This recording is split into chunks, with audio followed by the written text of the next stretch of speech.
రేపు శనివారం రోజు కుక్క కనిపిస్తే ఈ మాట అనండి చాలు, ఎంత తిన్నా తరగని ఆస్తి వస్తుంది. శనిదేవుడి అనుగ్రహం కలుగుతుంది. మీకు ఉన్న కష్టాలన్నీ కూడా తొలగిపోతాయి. సమస్యలన్నీ పోతాయి. బాధలన్నీ పోతాయి. అష్టైశ్వర్యాలు సిద్ధిస్తాయి. దరిద్రం మొత్తం పోతుంది. అదృష్టం మిమ్మల్ని వరిస్తుంది. మీలో ఉన్న చెడు నెగిటివ్ ఎనర్జీ అంతా పోతుంది. చాలామంది కుక్కల్ని పెంచుకుంటూ ఉంటారు. కొంతమంది కుక్కలు పెంచరు. వీధుల్లో చాలా కుక్కలు తిరుగుతూ ఉంటాయి. వీధి కుక్కల్లో కొన్ని కుక్కలు మంచిగా ఉంటాయి.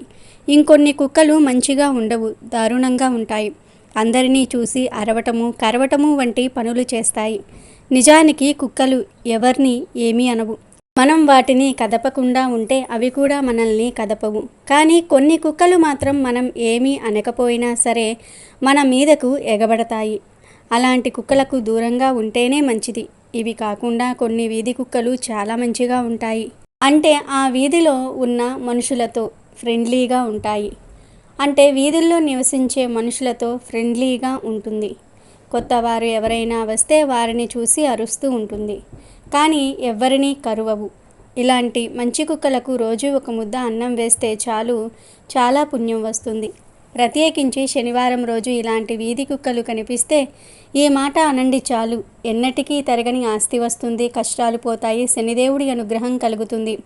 ఎందుకంటే శనిదేవుడికి కుక్కలంటే చాలా ఇష్టం.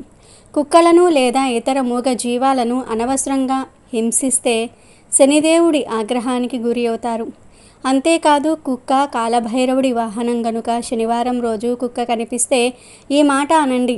మరి ఇంతకీ శనివారం రోజు కుక్క కనిపిస్తే ఏం చేయాలి అనే విషయాన్ని ఇప్పుడు మనం ఈ వీడియోలో వివరంగా తెలుసుకుందాం. అంతకన్నా ముందు, మనలో చాలామంది కుక్కలకు ఆహారం పెడతారు. ఇంట్లో పెంచుకునే కుక్కలకు లేదా వీధులలో తిరిగే కుక్కలకు ఆహారం పెడతారు. అయితే కుక్కలకు ఆహారం పెడితే ఎలాంటి ప్రయోజనాలు కలుగుతాయో మీకు తెలుసా? కుక్కలకు ఆహారం పెట్టడం వల్ల మనకు 8 ప్రయోజనాలు కలుగుతాయని పండితులు చెప్తూ ఉన్నారు. సాధారణంగా మూగ జీవాలకు ఆహారం పెట్టడం వల్ల మనకు మంచే జరుగుతుంది. అయితే కుక్కలకు ప్రత్యేకంగా ఆహారం పెట్టడం వల్ల ఏకంగా మీకు 8 ప్రయోజనాలు కలుగుతాయి. కుక్కలకు ఆహారం పెట్టడం వల్ల కలిగే ప్రయోజనాల గురించి తెలుసుకున్న వారికి జీవితంలో కష్టాలు రావు, ఎప్పుడూ కూడా దుఃఖం కలుగదు. మరి కుక్కకు ఆహారం పెట్టడం వల్ల ఏ ప్రయోజనాలు కలుగుతాయో ఈ వీడియోలో వివరంగా తెలుసుకుందాం. పూర్వం ఒక గురువు దగ్గరకు ఒక శిష్యుడు వచ్చి ఇలా అంటాడు, గురుదేవా, నా మనసులో ఒక సందేహం ఉంది. గురుదేవా, అన్ని దానాల కన్నా అన్నదానం గొప్పది అని అంటారు కదా. మరి అలాంటి అన్నాన్ని లేదా ఆహారాన్ని కుక్కలకు పెట్టడం వల్ల ఎలాంటి ప్రయోజనాలు కలుగుతాయి అని అడుగుతాడు శిష్యుడు. అప్పుడు ఆ గురువు, నాయన, కుక్కలకు ఆహారం పెట్టడం వల్ల 1 కాదు 8 ప్రయోజనాలు కలుగుతాయి. ఆ 8 ప్రయోజనాల గురించి మానవుడు తెలుసుకుంటే వారి జన్మ ధన్యమవుతుంది. జీవితంలో ఎక్కువ సుఖాలను అనుభవిస్తారు. దీనికి సంబంధించిన ఒక చిన్న కథను చెప్తాను, శ్రద్ధగా విను నాయన అని గురువు కథను ఇలా ప్రారంభించాడు. పూర్వం ఒక ఊరిలో ఒక నల్ల కుక్క ఉండేది. అది చాలా మంచి కుక్క, పైగా అమాయకమైన కుక్క కూడా. అది ప్రతిరోజు అందరి ఇంటి ముందుకు వదిలి ఆకలి బాధతో వారి వైపు దీనంగా చూస్తూ ఉండేది. కానీ దానికి ఎవరూ ఆహారం పెట్టేవారు కాదు. ఆ గ్రామంలో అన్ని చోట్ల తిరిగి తిరిగి చివరికి గ్రామం బయటకు వచ్చింది. అక్కడ దానికి ఒక ఆశ్రమం కనబడింది. ఆ ఆశ్రమంలో ఒక మహర్షి తపస్సు చేసుకుంటూ ఉన్నాడు. ఆ మహర్షి చాలా గొప్పవాడు. అతను మనుషులతోనే కాదు, పశుపక్షాదులతో కూడా మాట్లాడగలడు. ఆ మహర్షి ఆ నల్ల కుక్క చూసి ఇలా అంటాడు, ఏం జరిగింది? నువ్వు ఎందుకని గ్రామం వదిలి ఈ అడవిలోనికి వచ్చావు? ఎందుకని నువ్వు దిగాలుగా ఉన్నావు అని అడుగుతాడు. మహర్షి అంత ప్రేమగా మాట్లాడేసరికి కుక్క బోరున ఏడ్చేస్తుంది. ఏడుస్తున్న కుక్కను చూసి మహర్షి, ఏడవకు, ఏం జరిగిందో నాకు చెప్పు, నేను నీ సమస్యను పరిష్కరించగలుగుతానేమో చూద్దాం అని అంటాడు. అప్పుడు ఆ నల్ల కుక్క, ఓ మహర్షి, మీరు మహాజ్ఞానులు. మీరు సకల జీవులపై ప్రేమను చూపిస్తారు. నా బాధ మీకు తప్ప ఇంకెవ్వరికీ అర్థం కాదు అని అనుకునే నేను ఇలా వచ్చాను అని అంటుంది. అప్పుడు ఆ మహర్షి కుక్క తలను నిమిరాడు.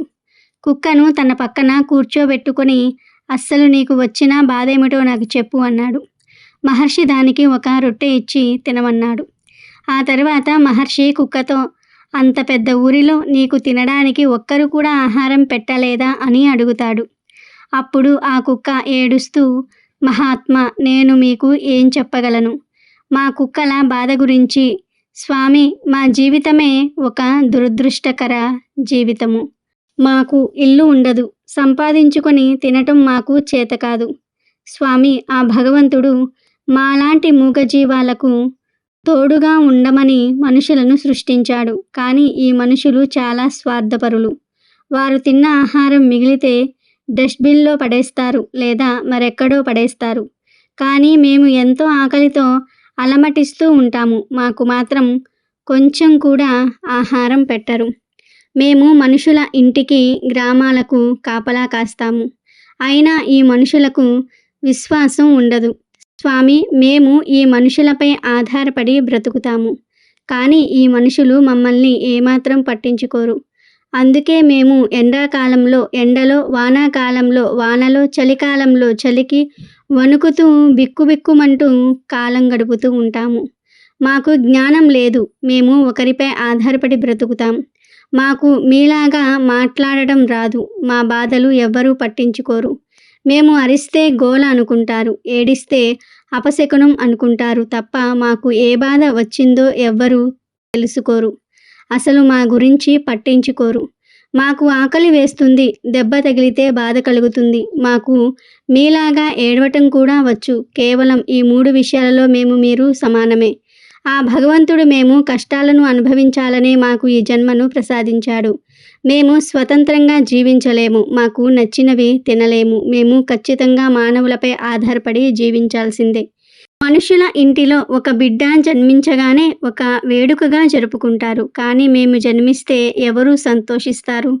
నేను పుట్టినప్పుడు నేను పడుకున్న ప్రదేశం చాలా వెచ్చగా, మృదువుగా ఉంది. ఆ సమయంలో అస్సలు చలి పెట్టేది కాదు. అప్పుడు నేను అనుకున్నాను, నేను ఏదో గొప్ప ఇంట్లో పుట్టాను. మా అమ్మ నాకు గొప్ప ఇంటిలో జన్మనిచ్చింది అని అనుకున్నాను. కానీ నేను కళ్ళు తెరిచి చూస్తే అప్పుడు అర్థమైంది, నా తల్లి నాతో పాటు పుట్టిన నా 4 అన్నలను తన గుండెపై పెట్టి పడుకుంటుంది. మేము మొత్తం 5గురం. నేను అందరికన్నా చిన్నవాడిని, నల్లవాడిని. మిగిలిన మా 4 అన్నలు తెల్లగా ఉన్నారు. 2 రోజుల తర్వాత మా తల్లి మమ్మల్ని వదిలి ఆహారం కోసం బయటకు వెళ్ళింది. మీకు తెలుసా స్వామి, మా అమ్మ ఆహారం సాధించడానికి చాలా కష్టపడేది. ఒక్కోసారి ఆహారం దొరికేది, ఒక్కోసారి ఆహారం దొరికేది కాదు. మా అమ్మ చక్కగా ఆహారం తింటే మా అమ్మకు బలం వస్తుంది. దానితో మాకు కడుపు నిండా పాలు ఇచ్చేది. కానీ స్వామి, మా అమ్మకు ఆహారం దొరకటం చాలా కష్టంగా మారింది. అందులోనూ నేను పుట్టింది వర్షాకాలం. వానలు ఎక్కువ పడటంతో మేము ఉన్న చోటుకు బాగా నీరు వచ్చేసింది. మా అమ్మ మమ్మల్ని వదిలి బయటికి వెళ్ళలేకపోయింది. దాంతో మాకు 2 రోజులు ఆహారం లేదు. ఆహారం లేక చలికి వణుకుతూ మా అన్నలు 3 చనిపోయారు. మా అన్నలు చనిపోవటంతో మా అమ్మ చాలా ఏడ్చింది. కానీ ఎవ్వరూ మా బాధను పట్టించుకోలేదు. ఇక చివరిగా నేను, మా చిన్న అన్న, అమ్మ మిగిలాము. మేము చాలా బాధపడ్డాము. ఎందుకని భగవంతుడు మాకు ఇన్ని పరీక్షలు పెడుతున్నాడు అని. ఇక కొన్ని రోజుల తర్వాత మా అమ్మతో పాటు నేను, మా అన్నయ్య కూడా ఆహారం వెతకడానికి వెళ్ళాము. ఈ మనుషులకు మాలాంటి చిన్న జీవాలను చూసి జాలి కూడా కలగలేదు. అప్పుడు కూడా మా అమ్మకు ఆహారం పెట్టలేదు. మీకు తెలుసా స్వామి, మా అమ్మ గ్రామాన్ని చాలా బాగా సంరక్షించేది. ఎవరైనా కొత్తవారు వస్తే వారిపై అరిచేది. పొలంలోకి ఏ జంతువులు రాకుండా చూసుకునేది. మా అమ్మ వల్ల ఇతర గ్రామాలలోని కుక్కలు మా గ్రామంలోనికి వచ్చేవి కావు. ఇంతలా గ్రామాన్ని కాపలా కాసిన మా అమ్మకు కనీసం ఒక్కరు కూడా ఆహారం పెట్టేవారు కాదు. మా అమ్మ ఎలాగైనా సరే ఆహారం సంపాదించాలని చాలా కష్టపడేది. కొందరు మా అమ్మను కొట్టేవారు కూడా. అలా ఒకరోజు మా అమ్మ మా ఆకలి బాధను చూసి తట్టుకోలేక ఒకరి ఇంట్లోకి వెళ్ళి వాళ్ళు వండుకున్న రొట్టెను తీసుకొని బయటకు వచ్చింది. అది చూసి ఆ ఇంటిలోని వారు, చుట్టుప్రక్కల వారు మా అమ్మను కొట్టారు. మా అమ్మ ఆ దెబ్బలను భరించి మా కోసం ఒక రొట్టెను తెచ్చింది. మా అమ్మ కష్టాన్ని చూసి మేము బాగా బాధపడ్డాము. ఒకరోజు మా గ్రామంలో ఒక సేటు తనకు బాగా లాభాలు వచ్చాయని భోజనాలు పెట్టించాడు. భోజనాలు తయారు చేసే వద్దకు మా అమ్మ వెళ్ళింది. అక్కడ భోజనం తయారు చేసేవారు మా అమ్మపైకి కర్ర విసిరారు. దాంతో మా అమ్మకు గాయమయ్యింది. కొంచెం సమయమైన తర్వాత అందరికీ భోజనం వడ్డించారు. మా అమ్మ ఆకలి తట్టుకోలేక భోజనాలు తయారు చేసిన ప్రదేశంలోనికి వెళ్ళింది. ఇంతలో అక్కడికి వంటవారు వచ్చారు. మా అమ్మను చుట్టుముట్టి కొట్టబోయారు. మా అమ్మకు వేరే మార్గం లేక పక్కన భోజనం చేసేవారిపై నుండి దూకింది. దాంతో అందరూ తినే ప్రదేశం నుంచి లేచి, కుక్క తిన్న ఆహారం మేము తినము, కుక్క మాపై నుండి దూకింది, మేము ఈ ఆహారం తినము అని అన్నారు. ఇంతలో కొందరు వచ్చి ఆ కుక్క ఏ ఆహారం తినలేదు, ఇంకా మీ ఆహారం కూడా ఆ కుక్క తినలేదు, దాని కాలితో తొక్కలేదు, మా వాళ్ళు పెట్టిన కంగారుకు అది బెదిరిపోయిందే తప్ప అది చాలా మంచి కుక్క. అయినా నగరంలో కుక్కలకు స్వయంగా వారి చేతులతో ఆహారం పెడతారు, వాటితో చక్కగా స్నేహం చేస్తారు, మనలాగా కుక్క కనిపించిన వెంటనే కొట్టరు అని అన్నారు. కానీ గ్రామంలో కొందరు మాత్రం మాకు ఈ ఆహారం వద్దు అని చెప్పి వెళ్ళిపోయారు. దాంతో చాలా ఆహారం వృధా అయిపోయింది. అప్పుడు మా అమ్మ తరపున మాట్లాడిన వారు ఆ సేటు వద్దకు వచ్చి, పోనీలేండి, వారు తినకపోతే ఏమయ్యింది, మన గ్రామంలో చాలామంది పేదవారు ఉన్నారు, వారికి ఆహారం పెడతాం, మీరు బాధపడకండి అని చెప్పి ఆ సేటు తయారు చేసిన ఆహారాన్ని పేదవారికి పంచిపెట్టారు. అయితే ఒక వ్యక్తి మా అమ్మను చూసి జాలిపడి ఆ ఆహారం పెట్టాడు. మా అమ్మ చాలా రోజుల తర్వాత మంచి ఆహారం తిన్నది.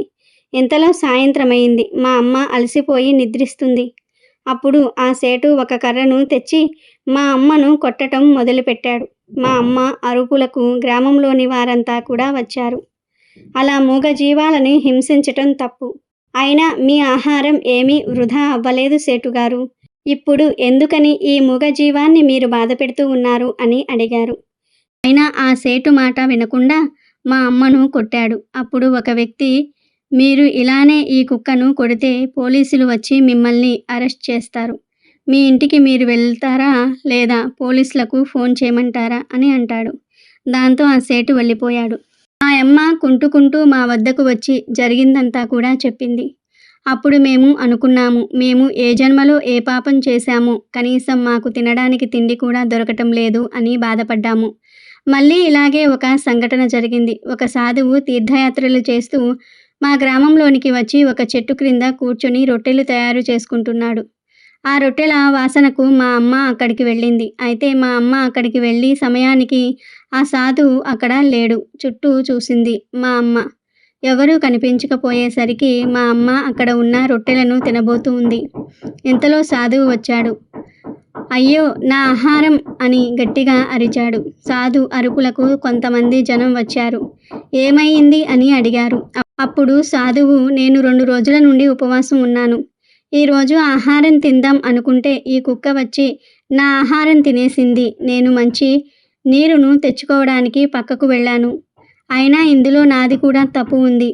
ఆహారాన్ని ఇలా వదిలివేయకుండా ఒక పాత్రలో పెట్టి ఉంచాల్సింది అని సాధువు బాధపడ్డాడు. అప్పుడు ఆ వ్యక్తులు, ఇందులో మీ తప్పేమీ లేదు. ఇలాగే మొన్న కూడా సేటుగారి భోజనాలను పాడు చేసింది ఈ పాడు కుక్క అని కొట్టబోయాడు. ఇంతలో సాధువు అడ్డుకున్నాడు. మా అమ్మ అక్కడి నుండి పారిపోయింది. మహర్షి, చూశారా మాకు ఎంత అన్యాయం జరుగుతుందో. మాకు మనుషులు ఆహారం పెట్టరు, పోనీ దొరికింది తిందాం అన్నా కూడా ఏ ఆహారం ఉండదు. కానీ అందరూ మమ్మల్ని కొట్టడానికి వచ్చేస్తారు. మేము మనుషులకు ఎన్ని విధాలుగా సహాయం చేస్తాము, అయినా ఈ మనుషులు మాపై కనీసం జాలి కూడా చూపించరు. ఆ భగవంతుడు మా జీవితాలకు ఎందుకు ఇంత కష్టాలను ఇచ్చాడో అర్థం కావటం లేదు. మా దారిన మేము వెళ్ళినా మమ్మల్ని కొడతారు. ఏంటి మా బ్రతుకులు స్వామి అని బాధతో అడుగుతుంది. అప్పుడు ఆ మహర్షి ఇలా అంటాడు, చూడు, ఇప్పుడు మీరు ఎంత బాధపడుతున్నారో, ఏ మనుషుల వల్ల అయితే మీకు ఇబ్బంది కలుగుతుందో వారికి తర్వాత జన్మలో నీ గతే పట్టవచ్చు, చెప్పలేం. ఆ భగవంతుడు ఎవరి తలరాతలో ఏమి రాశాడు. మీరు మాత్రం న్యాయంగా ఒకరిని హింసించకుండా మీ కర్తవ్యాన్ని మీరు పూర్తి చేయండి, మిగతాదంతా కూడా ఆ భగవంతుడు చూసుకుంటాడు అని ఆ కుక్కకు సర్ది చెప్పి గ్రామంలోనికి వెళ్ళమంటాడు. కథ పూర్తి చేసిన గురువు శిష్యుడితో, నాయనా, ఈ కథంతా శ్రద్ధగా విన్నావుగా, కుక్కలు మనకు ఎలా సహాయకారులుగా ఉంటాయన్నది. అయితే ఇప్పుడు కుక్కకు ఆహారం పెట్టడం వల్ల కలిగే 8 ప్రయోజనాల గురించి కూడా చెప్పుకుందాము. ఇది కూడా శ్రద్ధగా విను. అందులో మొదటిది, కుక్కకు ఆహారం పెట్టడం వల్ల మనపై ఉన్న శని ప్రభావం తగ్గుతుంది. ఎందుకంటే శని ప్రభావం మనపై ఉంటే మనకు కష్టాలు తప్పవు. కుక్కకు ఆహారం పెట్టడం వల్ల శని యొక్క చెడు ప్రభావం ఎంతో కొంత తగ్గుతుంది. ఇక రెండవది, కుక్కకు ఆహారం పెట్టడం వల్ల ఇంటిలో ఎప్పటి నుండో జరగకుండా ఆగిపోయిన శుభకార్యాలు జరుగుతాయి. వివాహం కాని వారికి వివాహం జరుగుతుంది. సంతానం కోసం ఎదురు చూసేవారికి సంతానం కలగవచ్చు. ఇక మూడవది, కుక్కలకు ఆహారం పెట్టడం వల్ల లక్ష్మీదేవి అనుగ్రహం మీపై, మీ కుటుంబంపై ఎల్లప్పుడూ ఉంటుంది. ఇక నాలుగవది, అప్పుల బాధలు ఉన్నవారు, అప్పులలో చిక్కుకుపోయిన వారు రోజు కుక్కలకు ఆహారం పెడితే చాలా త్వరగా అప్పులు తీరిపోతాయి. ఆర్థికంగా కూడా స్థిరపడతారు. ఇక ఐదవది, కుక్కలకు ఉదయం సాయంత్రం ఆహారం పెట్టడం వల్ల వ్యాపారంలో లాభాలు కలుగుతాయి. వ్యాపార అభివృద్ధి బాటలో నడుస్తుంది. ఇక ఆరవది, కుక్కలకు ఆహారం పెట్టడం వల్ల ఆయుష్ పెరుగుతుంది. ఆరోగ్య సమస్యలు ఎక్కువగా రావు. ఇక ఏడవది, కుక్కలకు ఆహారం పెట్టడం వల్ల చేయాలనుకుంటున్న పనులు విజయవంతంగా పూర్తి అవుతాయి. మన మనసులో ఎప్పుడూ మంచి ఆలోచనలే వస్తాయి. ఇక చివరిది, మూగజీవాలకు ఆహారం పెట్టడం వల్ల భగవంతుని దృష్టి మనపై పడుతుంది.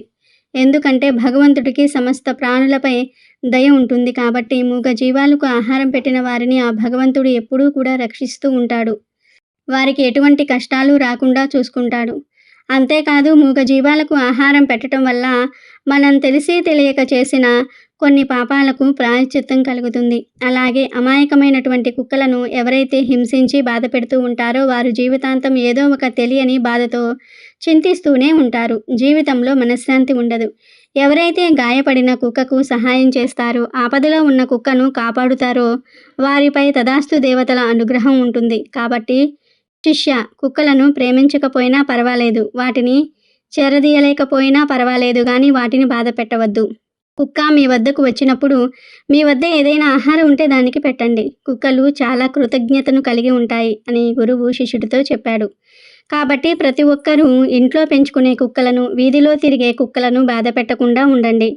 మీరు వండుకున్న పదార్థాలలో ఎంతో కొంత ఆహారం వాటికి పెట్టండి. ఎప్పటికైనా అవే మీకు రక్షణగా ఉంటాయి. మరి ప్రతి ఒక్కరూ కుక్కలకు ఆహారం పెట్టి ఈ 8 ప్రయోజనాలను పొంది ఆనందంగా జీవించండి. ఇక వీడియోలోకి వస్తే, కుక్కలు విశ్వాసానికి ప్రతీకలు.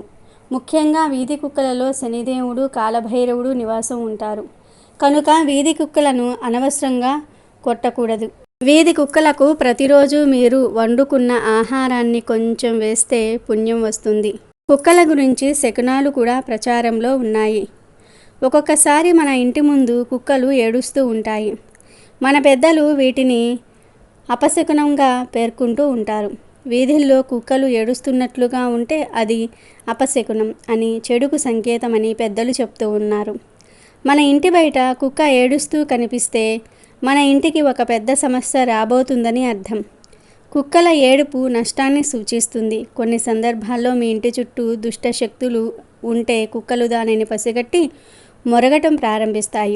మీ ఇంటి ముందు కానీ, మీ ఇంటి దగ్గరలో కానీ కుక్క ఏడుస్తున్నప్పుడు ఓం నమఃశివాయ అనే మంత్రాన్ని జపించండి. ఇలా చేస్తే మీకు రాబోయే రోజులలో ఏ దోషాలు ఉండవు.